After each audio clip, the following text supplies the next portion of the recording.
Hola, ¿qué tal? Estamos de nuevo acá en Para Compartir, el programa de Sil Romero y Pato Brusa que se emite desde La Plata, Argentina, para el mundo. Soy el Villorio, estoy para compartir un sueño con ustedes, el sueño de las personalidades que nos visitan, que les fascinarán, les van a fascinar, les van a inspirar. ¿M? Y hoy, bueno, hoy tenemos un personaje fantástico. Tengo el honor y la alegría de recibir al doctor Ricardo Pablo Reca. Bienvenido, Pablo, muy bienvenido. Pero muchísimas gracias, Elvira. Estoy profundamente honrado por esta invitación y por estas entrevistas de una alta calidad en la cual, bueno, espero estar a la estatura de esta entrega. Bueno, Pablo Reca es abogado, doctorado en Derecho en la Universidad Complutense de Madrid, siendo su padrino de tesis nada menos que el ilustre jurista español Eduardo García de Entrerría. Ejerció varios años el decanato de la Facultad de Ciencias Jurídicas y Sociales de la Universidad Nacional de La Plata, donde se graduara y donde cumple hasta la actualidad una vasta y reconocida carrera docente. Además de ser autor de numerosos libros de derecho jurídicos sobre los temas de su especialidad, que es el derecho público, por ejemplo, derecho urbanístico, de varios tomos, etcétera, es escritor. Sí. Y como tal, ha recibido reconocimientos muy importantes. Le voy a decir uno solo, nada más, el de la Cámara de Diputados de la provincia, que fue reciente en el año 2024. Mucho más podríamos decir acerca de su brillante trayectoria, pero preferimos que esos datos surjan en el transcurso de esta charla, porque lo interesante es escucharlo a él. Nuestra primera pregunta, Pablo, siempre es sobre la vocación. Comencemos por el derecho, pues bueno, está tan diversificada tu actuación, pero bueno, vamos a empezar por ahí. ¿Cómo nació en vos la vocación por el derecho? Vos sabés, querida Elvira, antes que nada, gracias por tu muy generosa presentación Ay, no. y por la responsabilidad que supone también compartir este espacio donde has hecho entrevistas precedentes y las que seguirás haciendo tan significativas para que sean, en definitiva, bueno, nada, un contagio de utilidad para tus oyentes. La vocación. Mira, la vocación, muchas veces yo creo que hay cuestiones vinculadas a la vocación que están asociadas a una atracción, a un rumor ambiental, a una circunstancia. Empecemos por el Colegio Nacional. Nosotros fuimos la última promoción del sexto año del Colegio Nacional, la última completa, porque después hubo una que se interrumpió, pero que también cumplió ese ciclo, del año 1976, 72. Y la orientación era en el último año científica o humanística. Ya nosotros en un número importante fuimos por la rama humanística, teníamos una definición y así se cumplió después en la mayoría de los egresados. Y por lo tanto esa rama humanística, una de las fuentes que tiene de la riqueza que nos ofrecen las ciencias sociales, es por cierto las ciencias jurídicas, el derecho en una palabra. Y había una cuestión también que forma parte de lo ambiental.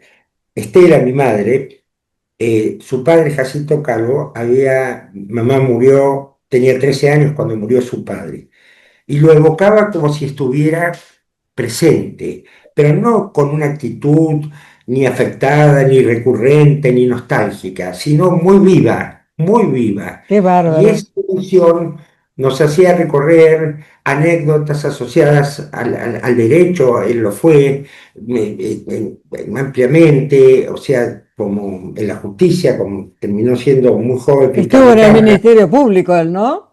Claro, en el Ministerio Público, al periodismo, fue En el el periodismo, qué diarista del bárbaro. diario El Día muchos años, y a la Sí, palabra, creo, para sintetizar, sin hacer con esto una referencia necesariamente definitiva, pero que esa concepción de la palabra escrita u oral, que es lo que basa digamos, el ejercicio del derecho, la palabra Sí, escrita de exacto. la justicia y de la equidad, nos atrajo a unos dos entrañables amigos porque ingresamos, y a mí en este caso, muy particularmente desde siempre, como una especie de confirmación de lo que hasta ese momento era, bueno, una atracción, como decía antes, o vamos a decir, una tendencia, pero que inmediatamente corroboré en la facultad y en todos estos años la importancia y la significación que tiene el derecho, cualquiera Ah, sea la actividad que después hagas. es El cierto. derecho tiene una permeabilidad extraordinaria, te da una enorme Así es, formación desde así el es. punto de vista de lo que constituye nuestras reglas de vida en todos los órdenes, pero a la vez podés tener una complementariedad perfectamente convivencial. Puedes ser sociólogo, periodista, es decir, en el orden que quieras. Hay actores que tienen en el derecho una fuente más allá de la muy variada Exacto. gama que supone el ejercicio del derecho después en sus muchos aspectos. Así que bueno, esa vocación se despertó en esos años y se confirmó muy firmemente en una etapa muy difícil, porque nosotros ingresamos a la Facultad de Derecho en el año 73 y egresamos en el Mm, 78. mm, Basta referir a estas fechas para que cualquiera cierre los ojos y recree las circunstancias muy difíciles que atravesaba el país, tal cual. y en algún caso muy luctuosas. Bueno, pero ese es otro tema y la vocación estuvo ahí y después no hice nada más que confirmar y era el derecho, el atrapante, el apasionante espacio del derecho público, ¿no? Sin Pero perjuicio de las otras tantas ramas. vos fíjate, Pablo, que yo hablabas de los momentos difíciles que atravesaste cuando estabas estudiando, y yo creo que eso puede haber acicateado, ¿no es cierto?, tu vocación en el sentido de la vigencia plena de las instituciones. Como no estaban en ese momento, ¿eh? Eh, Esa vocación se vio, si se quiere, fortalecida, ¿no? Por esa no hay, contradicción que hubo. no tengo ninguna duda y te voy a decir un aspecto que comparto contigo y en vos con todos.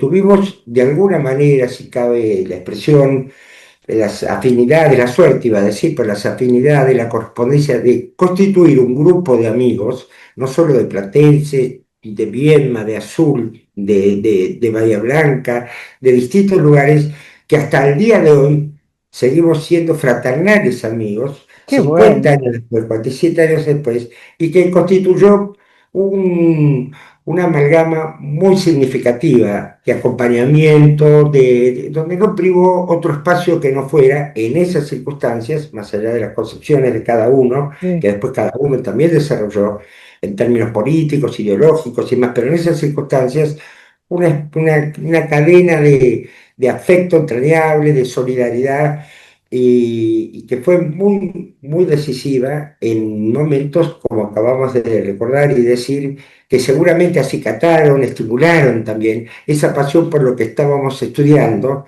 en claro, términos de lo que supone el derecho como instrumento de reivindicación, de amparo y de justicia. ya lo creo.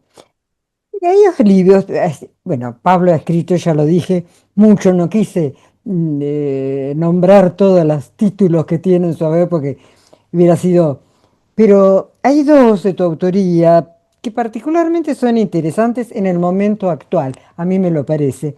Se trata de notas sobre la política y la crisis de la argumentación pública. ¿Nos podrías decir qué te propusiste transmitir a través de esos libros? Bueno, tantas gracias por tu inquietud y por tu pregunta, querida Elvira. En primer lugar, yo estoy, como sabés, y lo hemos hablado, he tenido el placer de compartir con vos una tarde inolvidable. Bueno, yo estoy dirigiendo, si cabe la palabra, o titularizando el Instituto de Política y Gestión Pública de la Facultad, son materias de alguna manera afines, llamémosle, a un propósito o una misión que un instituto aún desválido, pero bueno, nos invita y nos responsabiliza a proyectar y a compartir los espacios de nuestra preocupación, en este caso políticas públicas, ¿no? En la crisis de argumentación pública que precede a notas sobre la política, Su título al principio marca toda una definición que cualquier oyente puede perfectamente su título comprender, digamos, Exacto. abordar y Sí, sentirse integrado en esa dimensión. Estamos viviendo, el libro concretamente toca la crisis de argumentación pública en el primer capítulo y después, ilustrativamente, desarrolla en otros artículos la situación del municipio de la provincia de Buenos Aires, la institucionalización del área metropolitana, es decir, toca la convención constituyente del 94, pero no quiero, ¿cómo poder decir?, cargarle títulos. Quiero hacer sencillo este comentario para que a la vez lo posible sea también efectivo. Tenemos una crisis de la argumentación pública muy marcada. Uno de ya, los primeros derechos es el derecho a la ciudad. Es el derecho a la ciudad en condiciones tales, en el ejercicio de nuestra identidad y pertenencia, en el ejercicio del indispensable elemento que constituye toda comunidad respecto a esa obra colectiva que presume la ciudad, en el exacto. ejercicio de cómo va desarrollándose y creciendo, es decir, en qué nivel participamos, en qué nivel nos comprometemos. Y podemos decir en pocas palabras, para no irnos en excesos teóricos ni especulaciones, podemos decir que estamos en una actitud de espectadores. O sea, una serie de fenómenos han ido contribuyendo a esta especie de aislamiento, algunos podrán llamarle individualismo, a esta especie de repliegue, otros podrán decir apatía, a esta especie de distancia, que podemos asociar o referir algunos puntos cardinales para que todos estemos deletreando las mismas palabras en lo posible. Una es una clara crisis de la representación. Hay una clara crisis de la representación que hace insatisfactoria, en definitiva, la proyección de nuestras expectativas y confianza en el terreno de quienes son los elegidos. Otro es un tema muy significativo que está vinculado a esta forma de comunicación tecnológica, de cuyas características y calidades no vamos a poner en duda. Una muestra es este Zoom que estamos valiosamente haciendo ahora de un punto a otro, Sí, pero que tenemos que reconocer que este mundo virtual ha desde alguna perspectiva desplazado al mundo corporal, al encuentro, a la palabra, a la mirada, al tono, al abrazo, a la congregación de un proyecto común, a los fines que se buscan, es decir, a ese espacio que en definitiva insustituiblemente está constituido por quienes tienen intereses respecto, específicamente en este caso, respecto a las instituciones públicas. muy cierto. Este mundo virtual es un mundo volátil, es un mundo vertiginoso, es un mundo que economiza palabras y es un escenario tan extraordinariamente abierto que de alguna manera permite y desplaza también, no digamos permite, facilita y también desplaza ese espacio de razonamiento, de deliberación, de profundización sobre los temas que nos abarcan. No vamos a hablar más de esto y vamos a dejarlo ahí. Hay también un dato de emergencia permanente. Todo es en emergencia, todo es ahora e inmediatamente. Sí, Este presente que vivimos constantemente nos hace perder un poco la elaboración que necesita la dirección comunitaria, la dirección, la guía, digamos, de lo que queremos afrontar o observar, porque de alguna forma estamos frente a una teoría de los hechos consumados. Nosotros vamos a reflexionar lo que ya ocurrió. Vamos a tomar una posición sobre lo que ya se ejecutó. Vamos a discutir, etcétera. Hay un retiro también. Decime si estoy hablando muy rápido, corregime todo lo que vos quieras. Hay está un retiro perfecto. también, querida amiga, de los temas que están vinculados a lo que oportunamente se intentaba sustituir, no sustituir, complementar a la participación. Es decir, ¿dónde están las audiencias públicas? ¿Dónde están los institutos de consulta popular o de iniciativa? ¿Dónde están, en definitiva, todos esos mecanismos que se habían planeado, participado y consagrado en la Constitución a los efectos de enriquecer nuestra forma de participación frente a un panorama que ya se había diagnosticado? Vamos a decirlo en este orden, en este orden. Estamos un poco en una sociedad cuya virtualidad también nos deja huérfanos de contacto. Si nosotros queremos hacer en el terreno como consumidores, como usuarios, como ciudadanos asociados al desarrollo de nuestra ciudad, etcétera, etcétera, en términos de Sí. aptitud y demás, nos vamos a encontrar con teléfonos, con voces ajenas, con llame a tal, vuelva acá, esto, aquello. Es decir, no estoy haciendo un juicio de valor para quienes cumplen fielmente su entrega desde el sector público. Estoy diciendo que hay una volatilidad que desampara y agudiza la propia individualidad. Voy Es a dar un cierto. ejemplo para que el ciudadano que escuche o participe de este programa. Nosotros, por ejemplo, ¿qué participación tenemos como vecinos frente a una estatua que al lado de nuestra casa toma 16 pisos de altura? ¿Qué participación tenemos en la zonificación de la Bueno, ciudad? tendríamos que tenerla. Bueno, es que si hay algo que tendríamos que tenerla, es efectivamente en la vigilia y en la efectiva y activa participación sobre el crecimiento de la ciudad en aspectos tan sensibles como pueden ser los aspectos, vos lo citabas antes, urbanos ambientales. Es decir, no nos da lo mismo tener asentamientos informales que no tienen alguna forma de localización más sustentable, más digna. No nos da lo mismo un crecimiento que va realizándose en otros órdenes sin un instituto de impacto ambiental, sin estudiar en definitiva los efectos no queridos que puede tener. Pablo, vos sabés que me decís esto y el otro día me llegó de Mar del Plata que están muy preocupados los vecinos de Mar del Plata por la forma en que se está desnaturalizando lo que era esa hermosa ciudad, con edificios monstruosos. Se han descuidado muchísimo el patrimonio arquitectónico de grandes, qué, qué sé yo, casonas que eran de antes y que realmente en cualquier país del mundo las hubieran mantenido, ¿no? Y hay un movimiento de la población de Mar del Plata muy, me pareció bastante bien organizado en este sentido. Tendría alguna conexión con lo que vos decís, ¿no? Bueno, no una conexión, toda conexión. ¿Sabes qué pasa, querida Elvira? Todo lo que se construye Sí, es para siempre en principio. Es decir, el mal que se produce sobre la tierra, sobre la morfología, sobre el contexto, porque no se puede urbanizar sin contexto y sin previsión en el tiempo. claro, Entonces, por un lado hay una afectación a generaciones, ya no al vecino colindante, por generaciones. Por claro. otro lado hay una modificación del estilo de la ciudad. Por otro lado hay un descuido fabuloso del patrimonio cultural tangible e intangible Eso, ese es el problema, ¿no? y que va perdiendo lo que tendríamos que Porque esto es saber, irrecuperable después.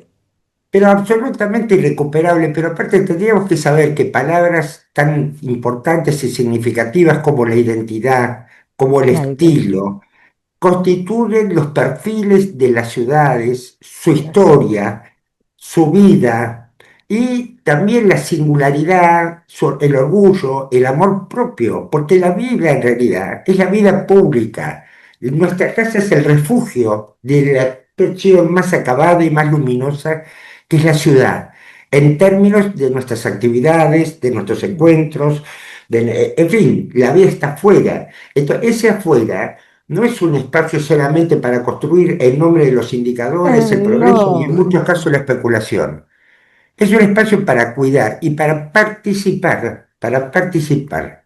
Y esa ausencia de participación está medida por situaciones que hacen a un sistema predominante de poder y de política. claro. Y eso está, para no irme por otros lados, eso está de alguna manera incorporado, te voy a dar un solo dato ahora muy breve, en el libro La crisis de la argumentación pública, en notas que siempre tienen la vocación de hacer participar al otro, no son notas concluyentes, no es esto es así, no, es un análisis serio, creo yo, muy fundado en todo caso, para que el otro lo haga suyo. No está el autor acá en juego, está un mensaje para dar un abrazo. Vos fíjate que nuestra convención constituyente, dicho en una palabra, del año 94, hablo de la provincia, terminó constituyendo en un hecho político, por distintas razones que evito, y es el hecho institucional Ajá, ya lo más sé, importante. Entonces ya lo nosotros sé. nos quedamos con un régimen municipal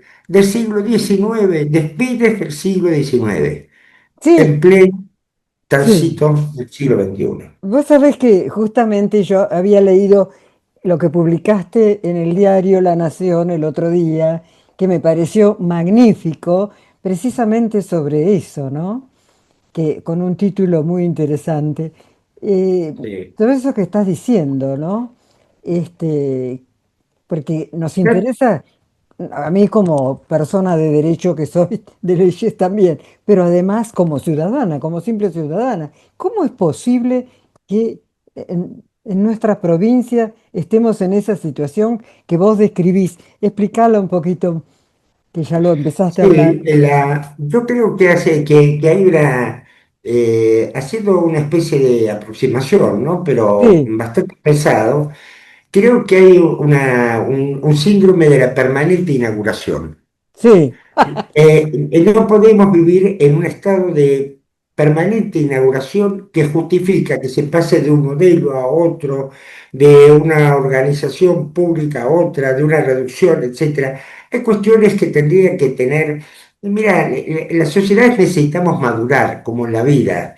Necesitamos previsibilidad, necesitamos reglas claras, necesitamos una justicia efectiva que de alguna manera ponga límites, como también garantice derechos en el ejercicio de reglas claras.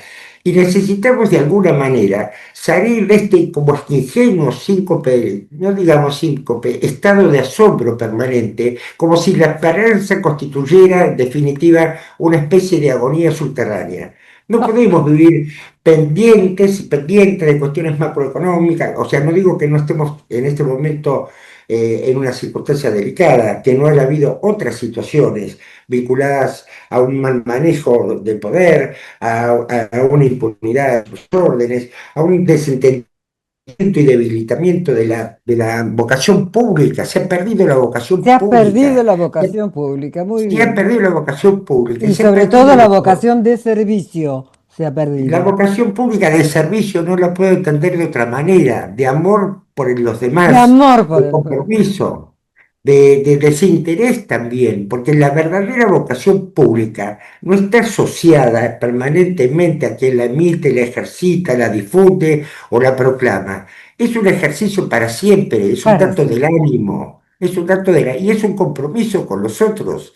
Entonces, en esta fluctuación, donde pasamos de una manera, los electores, de alguna forma, sin hacer juicio de valor, porque no me parece oportuno ahora estar sobrevolando circunstancias demasiado actuales, pero los electores vamos en nombre de promesas, vamos en nombre de últimas soluciones, vamos en nombre de, bueno, frente a un estado de inestabilidad que institucionalmente no termina de fortalecerse, económicamente tampoco, no poniendo el principio de solución en algunos aspectos que tengan ese espacio de perdurabilidad en el tiempo, que es lo que garantiza lo institucional. Señores, esto es así, vamos a hacerlo así, y sin perjuicio de los matices, no vamos a estar estatizando y privatizando en un modelo y en otro modelo, en una situación y en otra, no por el afán de no juzgando a las orientaciones políticas, sino esta permanente inauguración que nos quita crédito como Sí, país frente a algo. ¿Cuánto hace que no se piensa el país, Elvira? ¿Cuánto hace que no hay discursos apasionados? No digo por la pasión solamente, entregas, estudios, etcétera, que los ha habido, por cierto, que sería, ¿cuáles son las prioridades de la política de Estado? ¿Cuáles son, en definitiva, las aspiraciones en los próximos años? ¿Cuáles son? Es decir, tenemos algo de adolescente, injustificadamente. mm, Parecemos una población adolescente que cada tanto nos reta, nos dicen discursos únicos. Los discursos no son únicos. Los discursos, los mejores discursos políticos, no se constituyen en el espectáculo de la palabra, se constituyen en una invitación al debate, a la profundización. ¿Qué vamos a hacer con la energía? ¿Qué vamos a hacer con los territorios australes? En fin, con todos los aspectos Carlos, que puedas imaginarte. todo lo que decís lo comparto totalmente y es así. Pero todo tiene una raíz, que es a lo que quiero llegar ahora, que es la educación. ¿Ha habido un demérito de la educación o no? Porque todo está Por ahí. supuesto. ¿No es cierto? Entonces, y yo te quería preguntar, porque como vos has desarrollado una importante y sostenida labor docente, que evidentemente constituye otra de tus pasiones, Sí. encadenada a lo del derecho, este, ¿opinas de la enseñanza de hoy? ¿Qué le faltaría si la comparas con lo que fue tu enseñanza, tu aprendizaje de las instituciones? ¿Cómo lo ves hoy, ahora? Porque eso es muy importante. Todo, para mí todo empieza y termina con la educación, ¿no? Y parte de las Bueno, crisis que vivimos. yo comparto totalmente lo que decís. Aparte, creo que la educación tiene ni más ni menos que la indeleble aspiración a la formación. Es decir, toda persona educada en términos ya no urbanos, sino en esa dimensión de aptitudes y capacidades para el desenvolvimiento idóneo de una tarea, de una actividad, etcétera, etcétera, también está formada en esos otros valores que lo hacen ser quien no era, es decir, en términos cívicos, en términos sociales, en términos, en tantos aspectos. Yo tengo una gran confianza. Mira, y no por un optimismo así declinable, yo veo que la gente joven, los alumnos específicamente como destinatarios de la educación, son gente jóvenes, interesantes. ¿Y sabes dónde veo esto? Interesantes y con fuerza. En las actividades accesorias que hacen. Suelo preguntarles, siendo alumnos, ¿ustedes qué hacen? Y me llevo unas magníficas sorpresas. Son profesores de un idioma, hacen una gimnasia rítmica de coso, otra es cantante, otra tiene un negocio. Es decir, no hay una actitud descomprometida, displicente y perdida necesariamente. Hay un gran desconcierto, Elvira. Hay un gran desconcierto. En primer lugar, si me permitís darle a esto una prioridad, porque creo que acá ha habido un cambio de una magnitud tan impresionante que es muy difícil terminar de internalizarlo en aspectos tan sensibles como qué debemos modificar desde el punto de vista pedagógico o educativo. O sea, acá la sola idea de la inteligencia artificial ahora, que para mí 5 años atrás me parecía algo mágico, Sí, sí. y ahora ya están hablando el chat, GPT y etcétera, etcétera, lo que se puede hacer de una manera acelerada, de este mundo digital que vivimos y también de esta globalización que pone en tela de análisis todas las estructuras históricas e inconmovibles que han hecho del derecho una forma de construcción, son unas nuevas dimensiones que tenemos que pactar como Exacto. las, vamos a decir, reelaboramos. Te voy a dar un Sí, son parte ejemplo. de la realidad y hay que aceptarlo. Son parte de la realidad. Y aparte, ¿sabes lo que pasa? Que es tan desafiante todos estos temas y que seguramente no seré yo el protagonista por edad, sino los otros. Estoy pensando en los otros porque uno no tiene que sentirse insustituible. La maravilla es hablar como si así lo fuera, pero ir pensando en el futuro y en los otros. De esto se trata también de desentenderse en el mejor sentido, en el más comprometido sentido. No sé si desentenderse, difuminar. ¿Cómo entonces despertamos el interés? El gran tema de la educación, junto al compromiso, a la responsabilidad, a la correspondencia, al propio estudio, a los textos, es como dato de vínculo, digamos, es el interés. El El interés. interés despertarlo como un espacio de aquello que pone luz sobre lo que no sabíamos.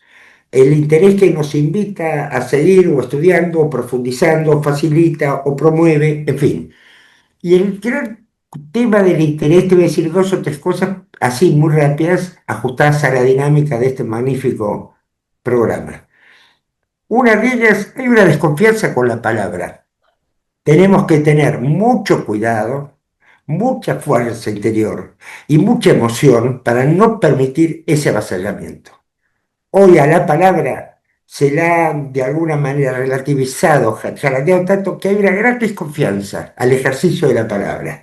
O sea, ya la palabra no llega con ese alcance, puede llegar más una canción desde ya, puede llegar más un líder en nuestros órdenes, etcétera, Sí. con justo sentido, porque la música ocupa un lugar extraordinario.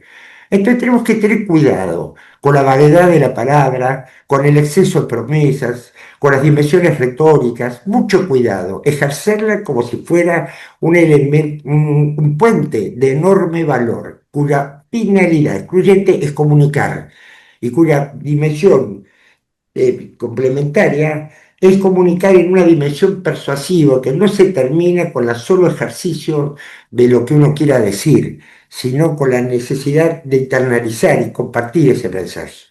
Después, por otro lado, hay también una especie así de un relativismo.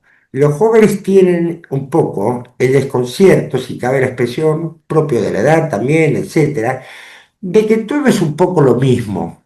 Estamos viviendo un momento cuyo balance permite ese tipo de figuraciones.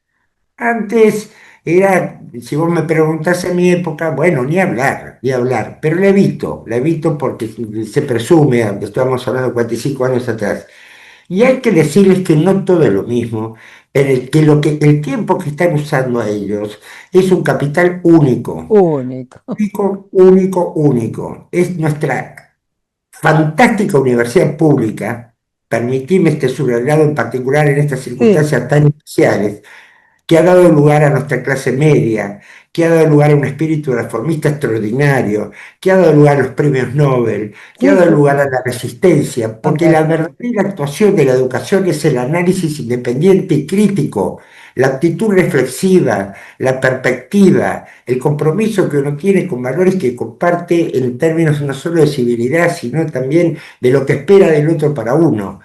De Así tal es. forma que, y habrá que encontrar también modalidades propias de esta etapa que de alguna manera guíen conceptualmente, porque el gran tema de la educación es el concepto, el interés y el concepto.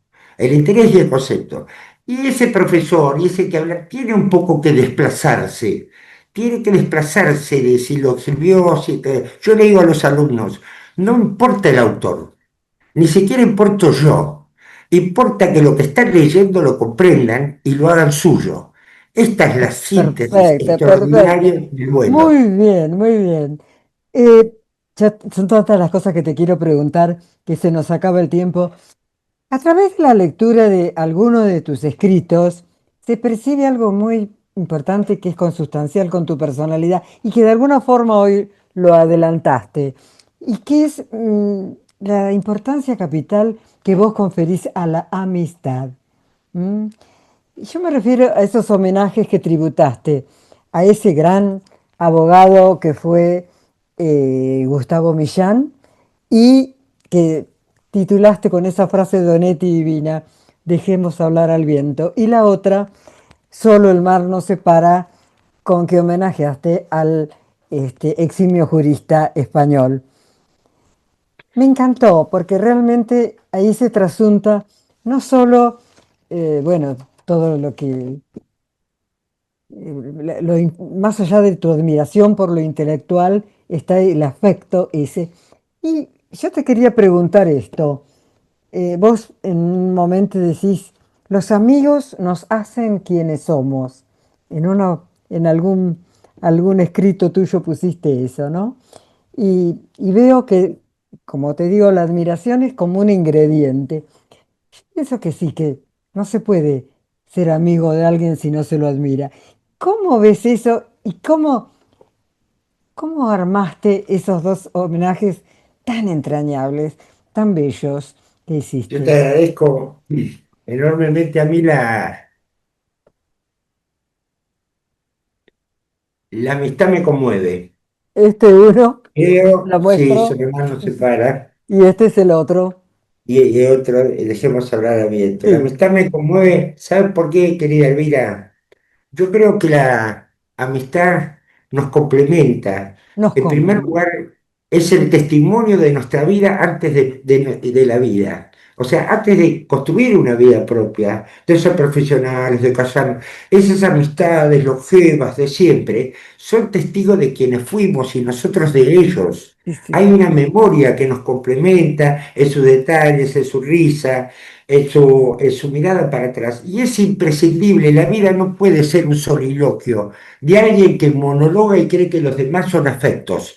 La vida tiene esa especie de parcialidad, de fragmentación que tiene los abrazos y la multiplicación del amor, que es la amistad fuera de la familia y de la que estoy profundísimamente honrado, porque no yo, sino que es un lenguaje inasible. Cuando hay amistad, yo tengo dos grupos, por decir algo, junto a muchísimos afectos, por supuesto, o a muchos afectos. El grupo del Nacional, que hace más de Oh, 5 años nos encontramos con la naturalidad del tiempo, y van pasando, y el grupo que comenté antes, los Yuri, de Derecho, y yo digo, qué maravilla poder levantarle la vista. La amistad nos multiplica. No estamos, o sea, aún en circunstancias de soledad, individuales, etcétera, la amistad nos nos compromete compromete.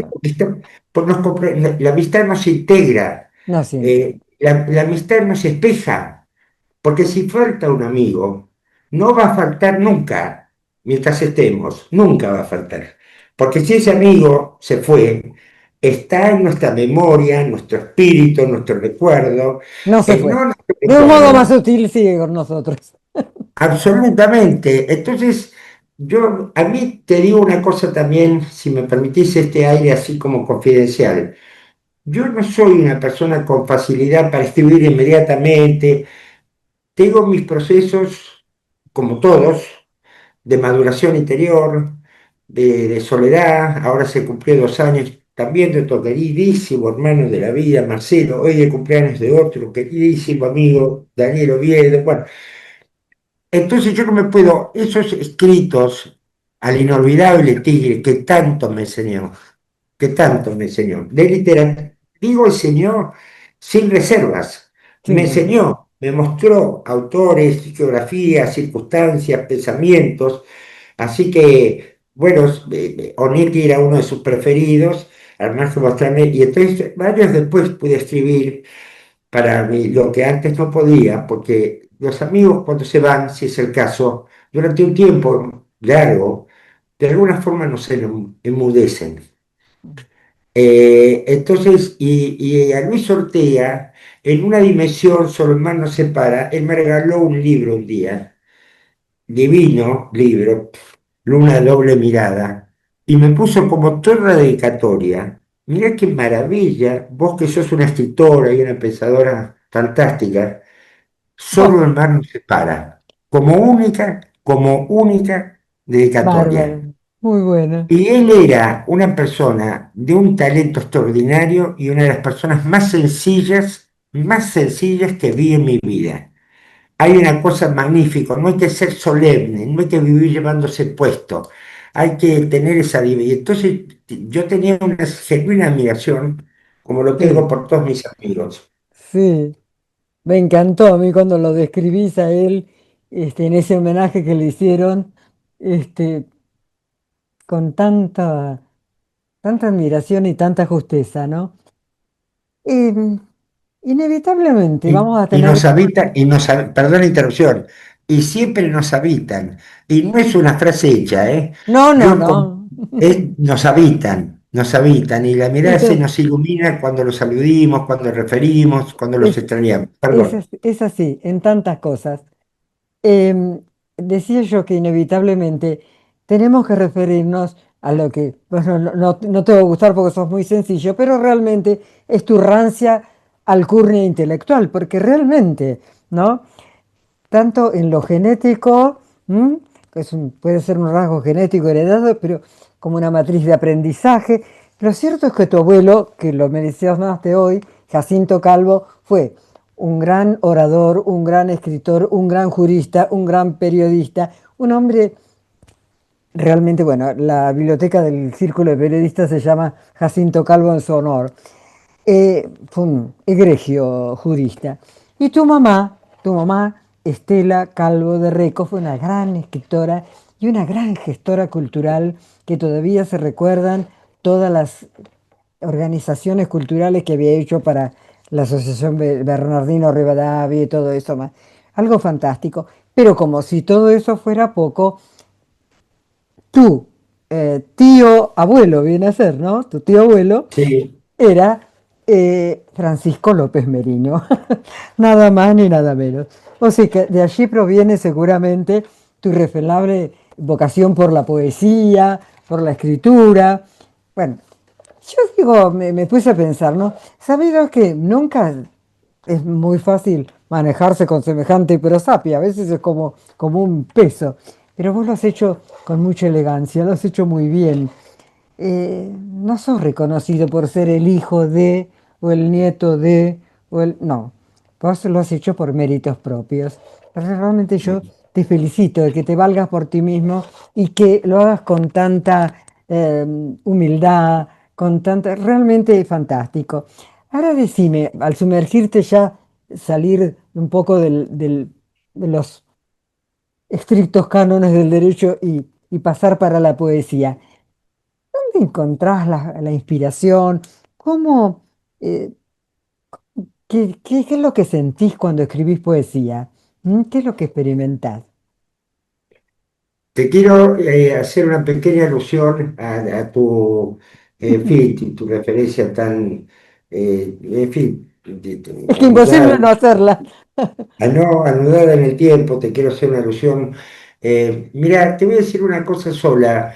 En casa estaba pensando yo muchas veces, como todos, por supuesto, en aquella etapa tan feliz, el 51, y Sí, bueno, en fin, y en todo. Nunca hubo otra pertenencia que una especie así de legado espiritual. No claro, por había. supuesto. Vos fíjate que somos cinco hermanos y que los cinco elegimos actividades distintas, absolutamente. Psiquiatras, teatro, diseño, antropología, derecho. Papá, que fue una figura muy importante en ese orden, llamémosle, de la Mm, palabra, poético, de mm, alguna forma, de Jacinto era una persona que nos eh, cundió mucho el concepto de libertad y responsabilidad, de pasión por lo que qué hacemos. bueno. Yo fui jardinero, yo trabajé en una unidad sanitaria dando leche condensada en 60, fui corrector del diario El Día a la noche. Es decir, Sí, era un problema porque con cinco hijos, cuando era joven, empezaba a estudiar claro, derecho, mamá decía, alguien tiene que trabajar de los hijos. Entonces empezaron por mí. Lo digo esto con un sí, poco, no tengo nada más que grandes recuerdos, sí, pero yo no, me no, acuerdo que no hubo, nunca tuvimos afectación. Mira, ¿querés que te diga una cosa? Aún más voy a decirte con enorme prudencia.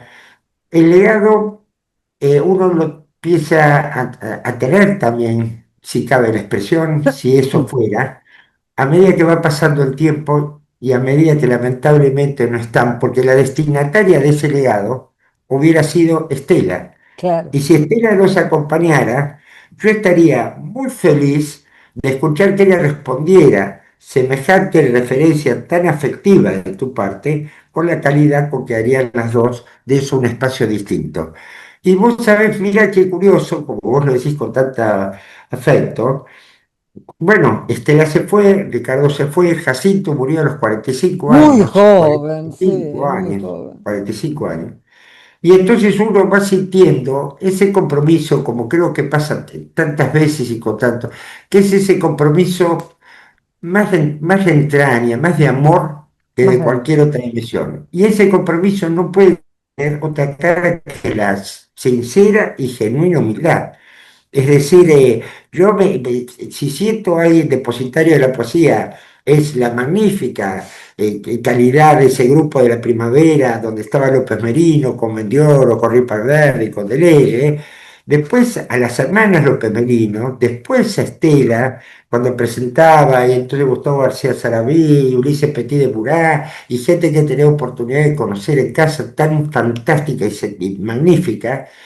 Y mucho después yo, de tal manera que cuando me puse a escribir poesías, que Mm, la primera fue Madera Baja, cuando cumplí 50 años que creé en un grupo excepcional de amigos de Estela también, porque era para Estela, yo no me siento encadenado a una tradición que me comprometa más allá de No, mis para nada, posibilidades. no, Entonces, yo voy no. con la escala, mira, yo le digo a todos, cada uno tiene que poner todo el empeño y todo el amor en la escala que nos corresponda. Y respecto a la inspiración, que no contesté, pues sabes que la inspiración, en mi caso, es como un esbozo de emoción.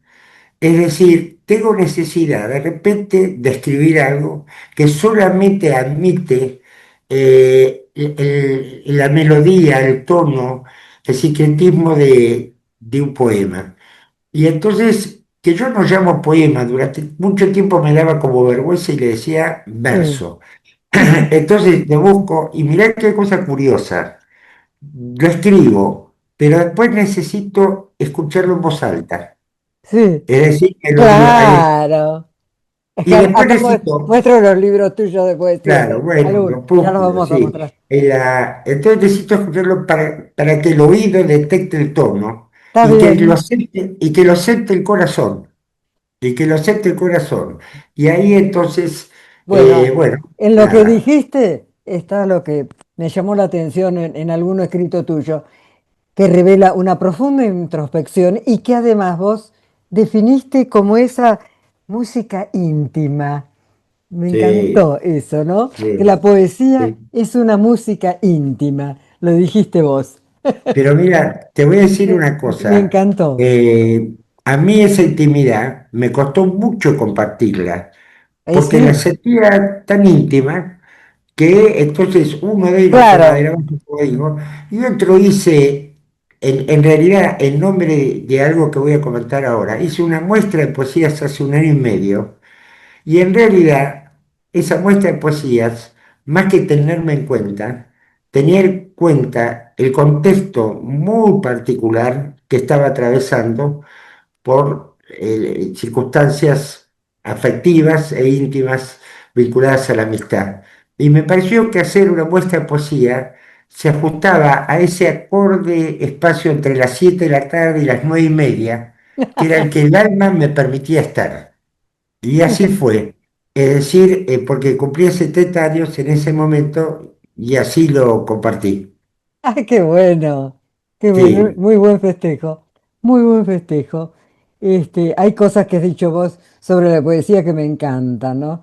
Me dijiste, en el desierto del pensamiento late el verso. lo O, creo profundamente. sí, o que dijiste también que el verso es una oración sin credo. Me encantó, Sí, realmente, sí, ¿no? Me parece tan exacto, tan sí. poético y tan exacto, ¿no? Y para finalmente reconocer que es una necesidad. Y es cierto, es una necesidad Sí, sacar eso que bulle en tu interior, ¿no sí. es cierto? Y vos De sabés que alguna manera. también a veces nos libera porque todo lo que hacemos, creo, de alguna forma, como lo haces vos también, y lo hacen tantos otros, tan valiosa gente tiene la literatura en La Plata no digamos solo la literatura, los que honran la palabra a través de la escritura, en fin, de la poesía, de todas sus formas, o el arte en general. Y a mí me costaba bastante o mucho, porque había una cuestión la intimidad es muy difícil a veces de compartir. Y vos sabés que un amigo una vez me impulsó a subirlo a Facebook. Y yo no tengo redes, o sea, no tengo Instagram, no tengo, ¿cómo se llama esto? Twitter, solamente le dicen la red del dinosaurio, porque Facebook es la más antigua. Bueno. Sí. Entonces, durante un tiempo, y me dio una gran satisfacción saber que podía representar en alguna oportunidad un sentimiento que latía en otros corazones. No Me tengas emociona mucho. duda, no tengas duda, no tengas duda. A mí me ha conmovido profundamente la lectura de tus poesías. Muy, muy. Ahora después les voy a leer una y vos vas a leer otra. Ese va a ser el broche de oro. Pero yo no quiero terminar esto sin, porque quiero picar un poquito con todo lo que has hecho, pero ha sido mucho. Vos has incursionado en muchos géneros, sin todos con gran maestría, hasta en la autobiografía, que yo creo que debe ser Bueno, un género bastante difícil, ¿no? y vos lo definís como una sospecha sobre el tiempo. Aclaranos un poco este concepto y háblanos de cómo fue que te organizaste para escribir eso que a mí me encantó, porque me pareció muy ágil, muy alejada de lo que habitualmente son las autobiografías que suelen ser bastante pesadas. Y esta no, es una cosa ágil, fácil de leer. ¿Cómo te hiciste para organizar para eso? Es bárbaro lo que preguntás, porque no preguntás por la ortografía, sino que hice frente a esa situación que suele ser. Mira, y es muy lindo hablar con vos, muy lindo. Yo te vuelvo a agradecer, porque una corriente de naturalidad permite que uno diga cuestiones como fuera de toda previsión o guión, ¿no? En realidad, primero me desesperé, porque, no, no, lo Claro, ¿viste primero que qué voy a hacer acá? no, pero aparte, un querido amigo, muy ya conocido, consagrado por todos, pero Beltrán Gambier, que vive hace 25 años en España, y Sí, que con su mujer, Sheila que tienen una actividad muy laudada y extraordinaria, desde el High Festival hasta la revista Intramuros, mm, una vez con un poco de inconsciencia, me dijo hace muchos años, Pablo, quiero que escribas una autobiografía. Y yo veía en las ejemplares de Intramuros, que es una revista de autobiografía pionera, que sí, escribía personalidades muy de famosa, aquella sí. edad, diplomáticos, novelistas, hombres consagrados. Entonces lo hago en 2 minutos o en menos. Entonces yo dije, yo no tengo en definitiva una biografía trascendente para demostrar en esa dimensión, porque sinceramente, sin perjuicio de tales y cuales otros pasos, tengo una medida de mí mismo y tampoco tengo una biografía testimonial estrictamente, porque a mí los currículum, que hay que tenerlos, me cansan. Los entiendo los entiendo como espacio natural y justificada de presentación, de referencia, o no voy a tener la vanidad de creer que solo el nombre convoca a una persona. Pero actualizarlos, tenerlos inmediatamente, etcétera, etcétera, me cansa, pero por una cuestión de pereza mía, no hago ningún juicio de valor a quien en definitiva tienen ellos, vamos a Claro. decir, el testimonio de una vida. Entonces no tenía ni una ni otra cosa. Y me pareció que una autobiografía era una especie de inmersión en nosotros sin uno. Viajar a lo más íntimo, a lo que nos pasó, a lo que nos queda. Y me acordé en esa circunstancia que hacía muy poco había estado internado por un tal Ah, episodio médico. mira vos. Entonces, para resolver el tema, quiero decir resolver, no es el tema resolver, es contribuir a la estatura de semejante invitación. Hice una referencia a esa dimensión de vulnerabilidad en la que me había encontrado y que me permitía, en consecuencia, sacar 2 o 3, vamos a decir, mensajes. Uno de ellos es que la ortografía necesita de la plenitud, porque sin plenitud la decadencia es muy difícil reconocerse. Otra de ellas, pero lo hacía, yo siempre tuve un gran amor, profundo amor por la gente grande, yo que soy Sí. grande, pero lo digo de que era joven, y admiración, o sea, no hablo de esa decadencia, de la que ahora a mí me duele la rodilla o me canso de tal cosa, no, no, hablo de otra, no digamos decadencia, digamos declinación, es una Declinación. palabra más ajustada. Retiro lo que acabo de decir porque no me gustó escucharlo. En la declinación, me cuesta reconocer.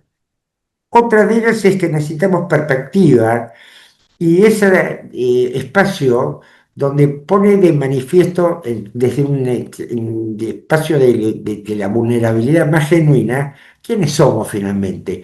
A veces pienso, querida Elvira, te lo juro, y se lo digo a Claudia, y Claudia me dice, vos estás medio charlado, ¿no? Pues, digo, Claudia, basta que un día uno pinche una cubierta acá a 2 kilómetros para que nadie sepa quiénes somos.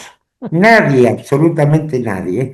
Y nosotros nos vamos a acordar de quien nos ayudó y lo nombraremos por el resto del tiempo. ¿Viste, Juan, ese hombre tan agradable que bajo la lluvia?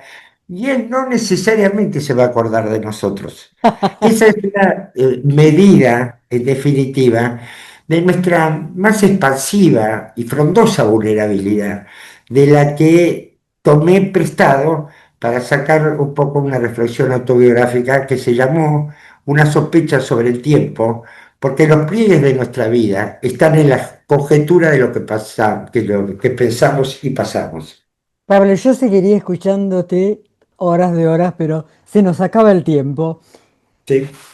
Yo quería, porque este programa ya te digo que tiene la pretensión de estimular a la gente a cumplir sus sueños.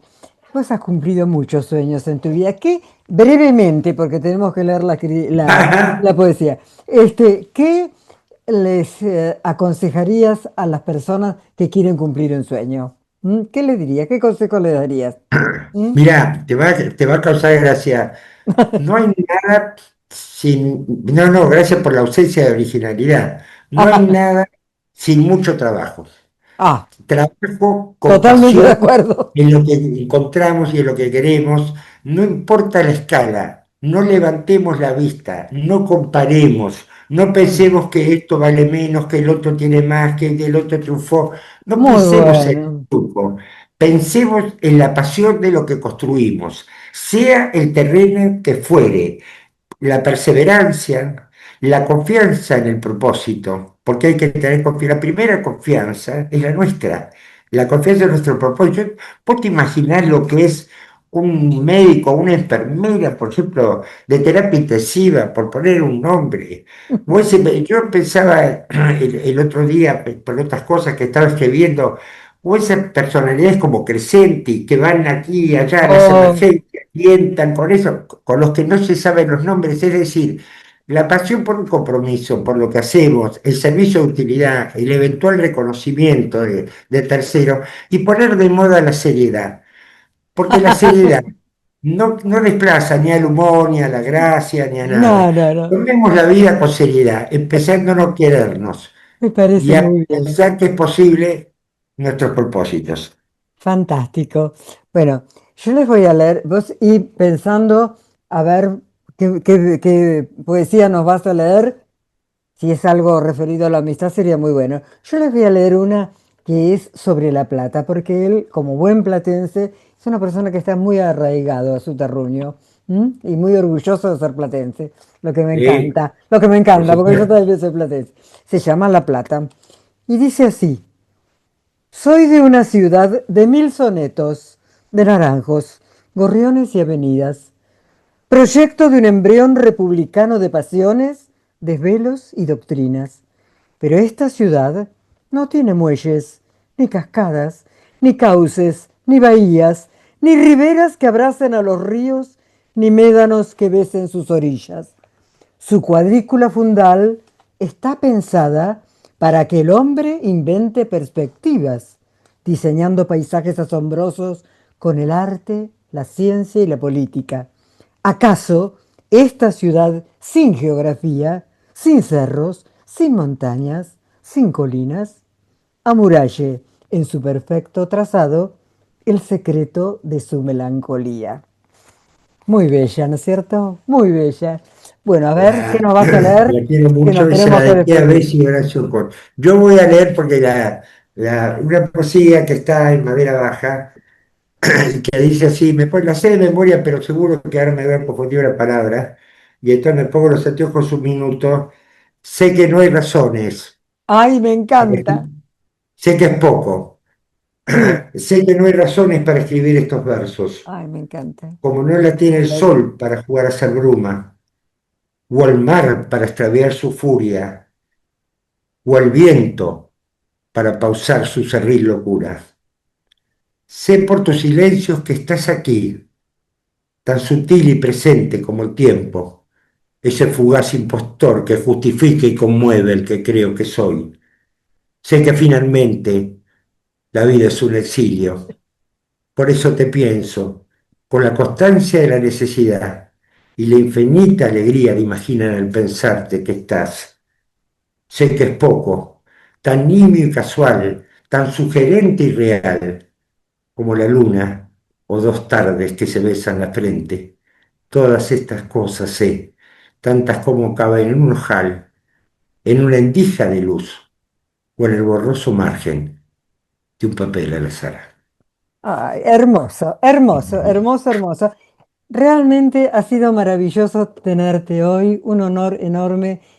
Ha sido tan enriquecedor todo lo que nos has dicho, que bueno, yo creo que a nuestros oyentes les va a quedar esto por mucho tiempo y les va a ser muy beneficioso porque los va a inducir a reflexionar, cosa que se ha perdido un Ojalá. poquito últimamente. Se ha perdido, sí, se ha perdido. Y es tan importante.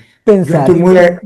muy importante, porque aparte de reflexionar nos permite tamizar, nos permite tomar el tiempo, reelaborar, cuidar la dimensión de los juicios de valor y las palabras, en fin, tantas cosas. Muchísimas gracias, Pablo. Nos ha quedado muchísimas cosas en el tintero, así que te comprometo para una nueva entrevista.